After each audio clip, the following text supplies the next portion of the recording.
বলছি মা। ধরুন ধরুন এক বৌদি ভাই তার দাদাকে মানে তার স্বামীকে বলেছে, শোনো কালকে আমি একটা বিয়ে বাড়িতে যাব। ভালো করে কথাগুলো শুনবেন কিন্তু, হরে কৃষ্ণ।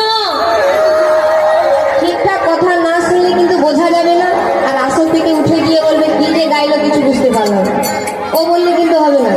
আসলে যত সময় থাকবে মনটা কিন্তু এখানেই থাকবে, মন চঞ্চল করলে চলবে না। তা কি বললাম না, এক বৌদি ভাই তার স্বামীকে বলল, শোনো আমি কালকে বিয়ে বাড়িতে যাব, তুমি আমার জন্য একটা লাল হলুদ রঙের বেনারসি কিনে এনে। তার স্বামী বলছে ঠিক আছে, তুমি যখন যাবে, কালকে যখন আমি অফিসে যাব ফেরার পথে আমি তোমার জন্য একটা হলুদ রঙের বেনারসি কিনে এনে দেব। কথা দিল। কিন্তু বাবা রীতিমতো কাজে গেল, অফিসে গেল, কিন্তু বাবা ফিরে চলে এলো, শাড়িটা আনতে তার মনে নেই।